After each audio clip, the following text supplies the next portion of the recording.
Puji Tuhan, Bapak Ibu, saudaraku yang dikasihi Tuhan, kita berjumpa kembali. Kita akan tetap masuk dalam pemahaman Alkitab kita, yaitu Imamat pasal 8 ayat kedua. Puji Tuhan, Imamat pasal 8 ayat kedua, saya akan bacakan dalam Alkitab saya terjemahan lama. Ambillah olehmu akan Harun dan akan anak-anaknya laki-laki pun bertanya, dan akan pakaiannya dan minyak siraman itu, dan akan lembu muda korban karena dosa, dan kedua domba jantan dan rantang dengan apem fatir itu. Bapak Ibu saudaraku yang dikasihi Tuhan, dalam Imamat pasal 8 ayat kedua itu ada hal-hal yang disiapkan untuk pentabisan. Ada 6 hal yang kita baca tadi dalam Imamat 8 ayat kedua yang saya akan berjelaskan. Yang pertama yaitu tentang perkataan Harun dan anak-anaknya. Ini pelayan-pelayan Tuhan. Ini yang harus disucikan. Ini yang harus ditabiskan, bukan yang lainnya. Pusat perhatian pentabisan adalah imam-imam. Jangan pusing pada bangunan, uang, upacara-upacara, kemewahan gedung dan sebagainya. Saudara-saudariku, kalau imam-imam tidak disucikan dan ditabiskan, maka Tuhan tidak berkenan. Semuanya hanya upacara megah yang mati dan akhirnya akan sia-sia belaka. Suatu cerita, ya kan? Ada perayaan anak yang lahir. Seluruh keluarga dan tamu-tamu bersukacita dan makan minum. Begitu asik dan sibuk. Tahu-tahu anak tersebut hilang. Akhirnya pesta besar itu menjadi seperti suatu malapetaka. Ya kan? Manusia adalah pusat perhatian Allah, bukan benda-benda. Mazmur 8 ayat 5 sampai 9. Yang kedua, ya kan? Dalam Imamat 8 pasal 2, ya, kita akan pelajari yang kedua adalah pakaian imam-imam. Inilah kehidupan imam-imam yang seharusnya suci dan bersih dalam Wahyu 3 ayat keempat. Semua kita pelayan-pelayan Tuhan harus memperhatikan kesucian hidup kita lebih daripada perkara-perkara jasmani lainnya, lebih dari kesehatan kita dan lain-lain perkara yang fana. Saudara-saudari, tanpa kesucian seorang tidak akan memandang wajah Allah, itu dalam Matius 5 ayat ke-8. Tidak dapat menghampiri Allah dalam Yakobus 4 ayat 7 sampai 8. Tidak dapat memperkenalkan Allah. Bapak Ibu saudaraku, kita masuk dalam yang ketiga yaitu minyak siraman, ya kan? Kalau dalam tabisan tidak ada pengurapan minyak ini, maka semua akan sia-sia, ya kan? Sembahyang, puasa, penyelidikan Alkitab dan lain-lain, usaha-usaha persiapan pelayanan harus sampai pada pelengkapan ini. Kisah Rasul pasal 1 ayat ke-8, Kisah Rasul 4 ayat 31. Tanpa kepenuhan dan urapan Roh Kudus, apakah yang dapat kita buat?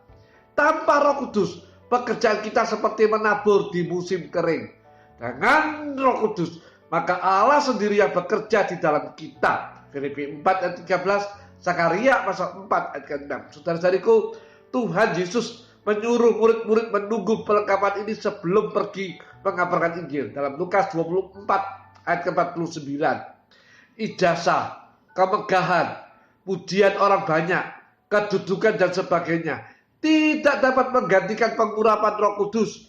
Sebab hanya dengan kuasa Roh Kudus kita dapat menghadapi musuh kita, yaitu iblis. Efesus 6 ayat ke-12. Dan yang keempat, ya, lembu muda korban karena dosa. Harus ada korban. Daging harus ditekan selalu supaya kita dapat berjalan dalam roh. Roma 8, ya kan? Ayat ke-13. Daging ini masih ada dan harus terus-menerus dimatikan setiap hari, sepanjang hari. Roma 8 ayat ke-36.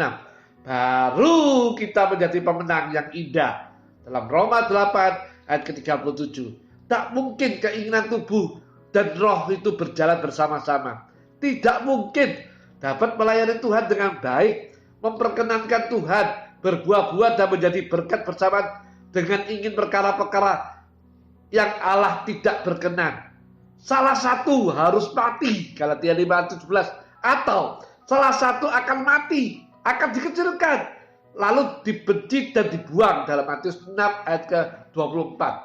Kalau tiap hari ada korban karena dosa, daging dimatikan, ditekan dalam Roma 6 ayat ke-6, maka kita akan hidup di dalam roh, berjalan dalam pimpinan roh dalam Roma 8 ayat ke-14, Galatia 5 ayat ke-16. Perlu ada korban lembu muda. Sekarang kita lihat yang kelima, ya, dalam Imamat 8 ayat kedua. Yang kelima, 2 domba jantan untuk korban bakaran dan korban matikan. Ya.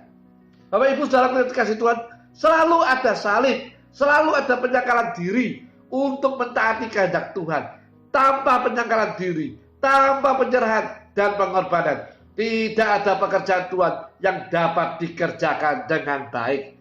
Tiap ketaatan dalam melakukan kehendak Allah itu ada harganya. Harus bersedia menyangkal diri. Dan yang keenam, yang terakhir, ada perkataan dalam Imamat 8 yang kedua, yaitu yang keenam, apem fatir. Ini adalah bayangan dari roti hidup dari surga, yaitu firman Tuhan. Ini tidak boleh digantikan oleh macam-macam kesibukan. Tetapi tiap-tiap hari orang yang dilantik Tuhan, orang-orang yang melayani Tuhan harus dikenyangkan dengan firman Tuhan, yaitu makanan jiwa kita dalam Matius 4 ayat ke-4. Baru hidup iman kita akan kuat dan tahan. Mantap. Tiap hari harus dipuaskan oleh firman Tuhan. Sampai di sini pemahaman kita. Kita akan berjumpa pada esok hari. Tetap semangat. Tuhan adalah pelindung kita. Tuhan menyertai kita. Serta Tuhan memberkati kita. Amin.